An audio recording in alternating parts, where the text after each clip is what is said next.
I think I'm very respectful to people, but I'm pointing out that we have a cost problem in Alberta. The Premier is contemptuous of Albertans when he asks them to look in the mirror as the source of the problem. It just shows an unbelievable arrogance and cockiness, and unacceptable. Welcome to Inside Politics. I'm Chris Varcoe of the Calgary Herald, joined by Don Braid. Don, I think the starter's gun just went off on the campaign for 2015, and I guess we saw it go off in two distinct areas. One was in the Wildrose leadership race, where the three candidates have now been finalized for the next leader of the official opposition, whether that is going to be Drew Barnes or Linda Osenchuk, or whether it's going to be Brian Jean. That's the first campaign, but probably the bigger gun that we've all been waiting for is on the campaign 2015, the general election. And we really saw elements of that unfold this week. For you, when did that occur? Well, I heard the starting gun on Friday morning when the government suddenly found $400 million in new money for municipalities at the very time the Premier is saying we have no money and the Alberta public has got to take all these cuts. It was quite remarkable, but it was a classic Tory event like the old days before Wild Rose, where they have half a dozen fawning politicians behind the ministers announcing this new money, which we didn't know we had. That was as classic Tory pre-campaign maneuver as you could possibly find, and it's happened many, many times in the past. Well, I saw it go off in a couple of different ways this week. One was when the NDP leader, Rachel Notley, traveled out of Edmonton to Calgary to talk about problems in the ER units here in Calgary hospitals, pointing out that there was moments in November of last year where twice a day we had ER units have to declare an overcapacity protocol, which basically means there's too many sick people trying to get into ERs for them to be able to handle in regular methods, which really revised for us the whole healthcare file. Exactly, and what that means, there was one day, September 24th last fall, when all 5 emergency wards in Calgary, including the children's, could not handle people who were dying. That's basically what it means, although the ministry immediately denied it means anything like that. But it was their own internal measures. Politically, it raises a very serious question. How can the PCs possibly take anything like 5 to 9% out of healthcare without further affecting quality? Right. Their argument that they can take all this out of administration, which they seem to imply, is no longer true. The fact is that AHS has been pared down quite a lot. I think that'll be a big opposition theme in the election. How on earth are you going to maintain quality in healthcare? But the elephant in the room here, I guess, over the past week were the comments that the Premier made on a radio call-in show where he was describing the fiscal conundrum that was facing this province. He was facing some heat for why he's not going to increase corporate taxes. And he said, you know, if we're going to be looking at blame, we all have to look in the mirror. And everybody's been getting a certain level of services and haven't been paying their way.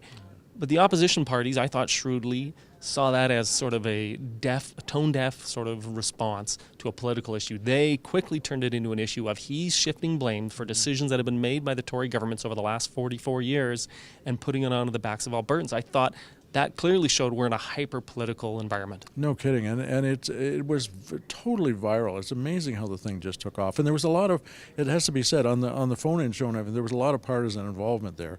And I think one of the reasons the Premier was so tough on the whole issue and why he refused to back up, because he felt it was being made a partisan issue. I spoke to him about it. You mentioned the elephant in the room. Well, he talked about elephant skin, how you have to have elephant skin if you've been in federal politics, right? But he absolutely did not apologize. He said, this is what I said. He didn't say, I'm sorry to anyone I offended. None of that traditional political stuff of how you back out without really backing out. He did not do that. Tough dude. Apparently he means to stick to this. Well, people were saying on social media he was doubling down. I guess we'll find out in the coming days whether that bet is successful. The other political campaign I mentioned off the top was the Wild Rose race. March 28th, they will pick a new leader, so they will have a new leader for the campaign coming up. What do you expect to see in that race? Well, it's hard to know because I think there's no question the party executive wants Brian Jean, the former federal MP, to win. But when you put this stuff out to a telephone vote, who knows? I mean, look what's happened to the PCs. In the leadership contest, they're still trying to make up to people who never got to vote in the thing that elected Prentice. So I think it's really kind of up in the air. It could be, might not be Brian. It might be one of the others. So and then that makes it extraordinarily difficult for the party to do any early what they call branding. Like here's our person, here's our leader. let's do some work with this person and get him out. Literally, the election's probably going to be called about 2 days after they have that. Well, I want to see how the three candidates differentiate themselves from each other, and I guess that'll come down to some policy announcements in the next few weeks.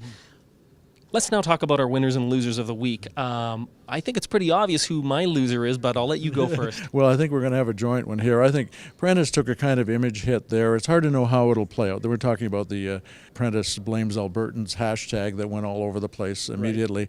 Right. I'm not quite sure how it's playing. I mean, it looks like a loser on the surface, but underneath this, I think they think there's a current of real support for what he's saying. And I think they think that people admire the fact that he won't back up. Whether they're right or not, we will see. But I think certainly in traditional terms, you have to say he loses this week. I agree. I think it raises the whole issue of Tory entitlements, which is that a party that is not reticent for the mistakes that they've made. And I thought we saw that the response on social media happened so quickly, showed you that there's an underlying hostility towards sort of the perception that the governing party is entitled. My winner of the week, conversely, is going to be two members of the Tory caucus, and that is Blake Peterson and Kerry Toll. I think a lot of people thought these two Wild Rose defectors would have some problems winning the PC nominations. They didn't. I suspect that bodes very well for Danielle Smith and her nomination battle in the coming days.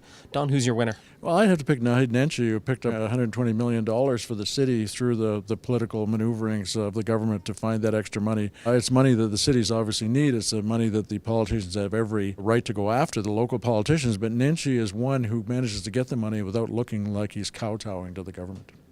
Thanks, Don.